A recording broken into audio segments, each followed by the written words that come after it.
it was 3 o'clock in the morning. She was she was still shocked about what she had to do. The princess of Silvercat wanted her to commit murder, a crime that would be punishable by, well, murder, to say the very least. She didn't know what to think about all of this. She didn't know what to do about all of this. She was very nervous. But she had something else on her mind as well. She needed to go to the bathroom. So she gets up from her bed and goes to the bathroom. Hello everybody. My name is Yusuf Ellis, and I am here to welcome you to part 28 of the American Show. Let us continue the story. Now, she comes back from the bathroom after peeing, when all of a sudden she hears a phone call. It's Jennifer. She answers the phone and Jennifer says, Hey, I know that this is a very hard decision for you to make, but let me assure you, this is the right thing to do. And of course, Beatrice said, what do you mean, this is the right thing to do? I don't understand why you would... I appreciate you saving my life, saving me from that horrible fate that would have prepared me for me if you didn't help. But killing my boyfriend's boss is, taking it a little bit too far, in my opinion.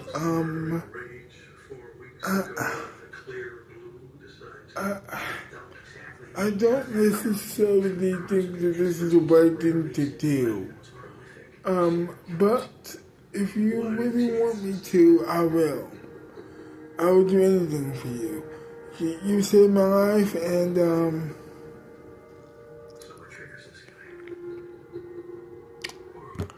I really think that this is a great thing for you and for me to do. Whilst I don't really want this to happen, but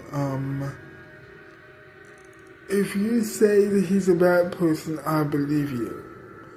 And then Jennifer said, he is a bad person.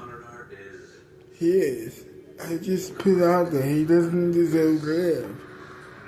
Oh, okay. You know who he's friends with, right? Yeah. I mean, I'm friends with her too. Well, you know, who am I talking about? I don't know exactly. Well, I'm talking about Abigail Freeman. She's a horrible person as well, and so is her wife. I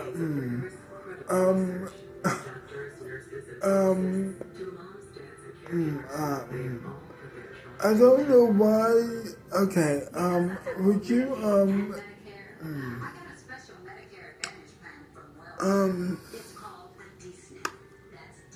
Okay. Would you mind telling me why that is exactly? That is on a need to know basis. That is on a need to know. That is on a need to know basis, and you don't necessarily need to know right now. All you need to know is that you have to kill Alpha Queen. That is all you need to know right now.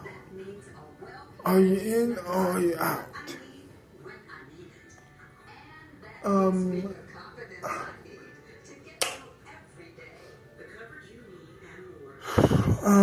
Huh.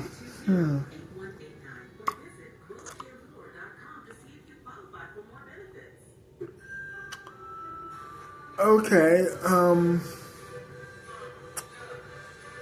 I'm in. But that's wonderful. That is amazing. The gun will be in the mail later on today. I would expect you to get the gun in the mailbox by noon today. I am very sure that this is that you was not expecting a phone call from me this early in the morning, so I apologize. No. Beforehand, I had to go to the bathroom, and I had to pee, so you're fine. Oh, well, that was a little bit too personal, wasn't it? Oh crap, I am so sorry. No, I'm just joking with you. It's not a big deal. Well, okay. Well, it was nice talking to you. I will be back in America, to see how the job went in a couple weeks. If the job is not done and,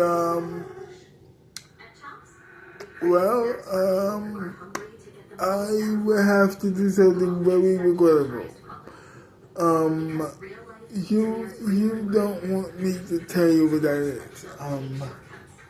I don't want you to say what that is, but rest assured, it is terrible, and you don't want to experience it in your life. Do I make myself clear? Yeah, a little bit scary, but yes, you do. No problem. I mean, you have to put the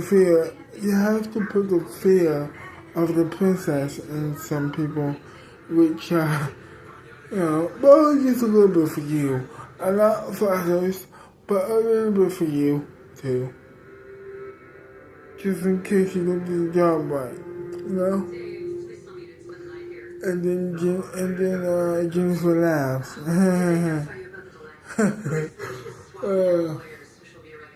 I made myself laugh. Now, I'll go and let you get back to wherever it was you were doing. I'll see you. I'll see you later. I'll see you when I get back. After that, she goes to hang up the phone.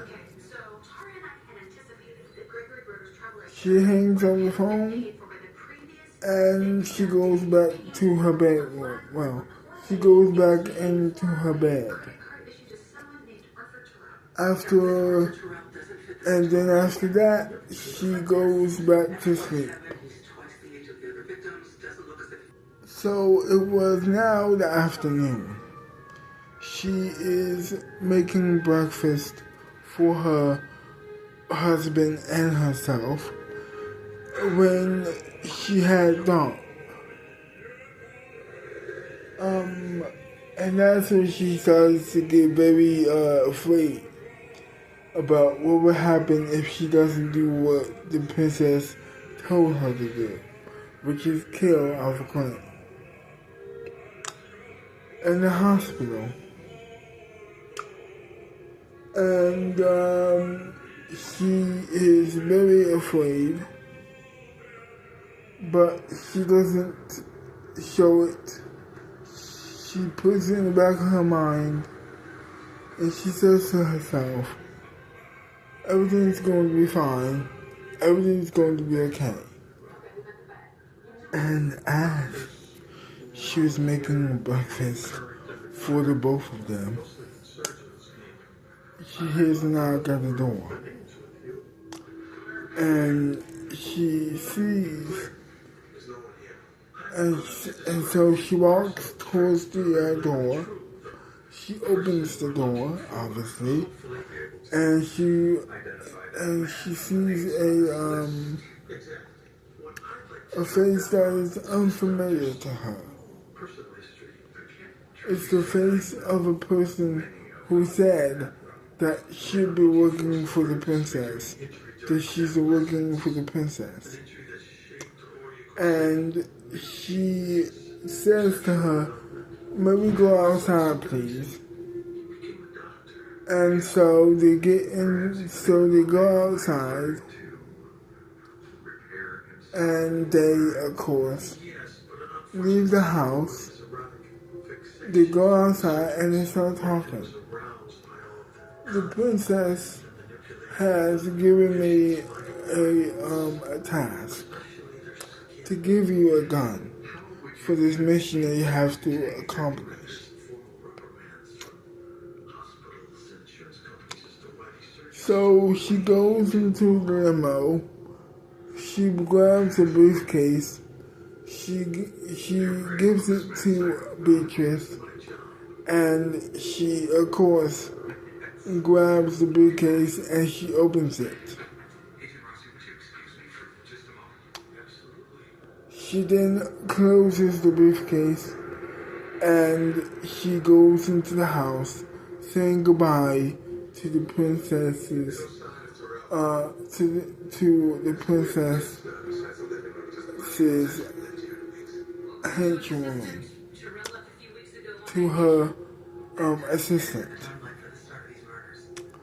After that, she goes back into the house. She goes back into the house, and she goes back into the room, her bedroom, and then after that, she goes back.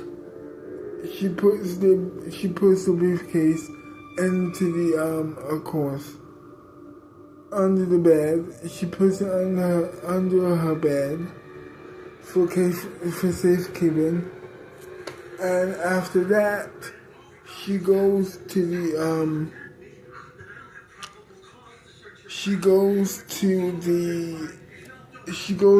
the living room, and then the dining table, so she can begin eating with her husband some breakfast. After that, she goes to put the dishes away. Then after that, she sits down on the couch, and she begins watching TV with her husband.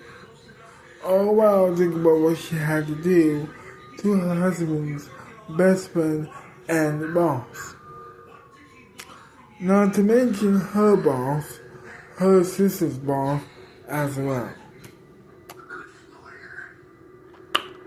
So after a couple minutes go by, she is thinking about what she has to do some more, and she realizes that this is not going to end well if she doesn't do what she's told.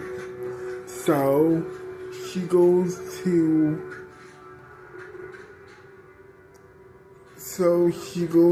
the living room. No, she doesn't. She goes back to her bedroom, and of course, she gets the briefcase. Her husband, Robert Mack, is gone hanging out with, of course, his best friend of her sister, Joey, on a trip. So now it was time to go and take care of some business. She goes to her bedroom. She grabs the briefcase. She then opens the briefcase, sees it, and then after that, she goes, she closes the briefcase. Then after that, she obviously is nervous about all of this. Like, extremely nervous, she's shaking. Her hands are shaking like a leaf. So, she just says to herself, breathe, man, breathe.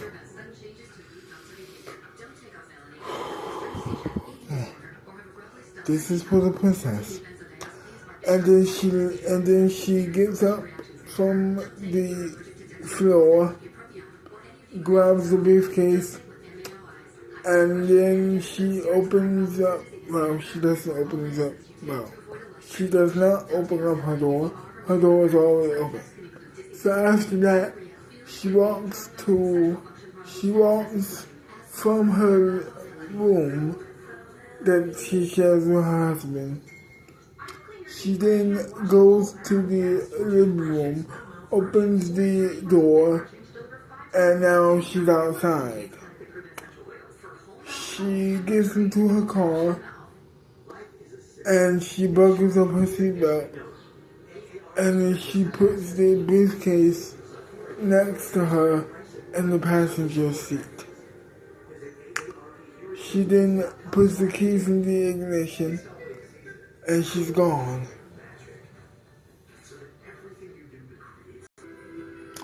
She is driving to the hospital. She, of course, is very nervous about this, but also very sad about all of this too. She thinks that now, why is he a bad person? I don't understand why she wants me to do this. But she gets out of the car. She, of course, has the briefcase in her hand. Somehow, someway, no one notices that she does. And she goes to his room unattended and unimpeded. No questions were asked at all. So, after that, she goes to his room. She opens the briefcase. She walks up to him. And, he's asleep, by the way. And, she pulls the trigger. 2 times, by the way. And that was it.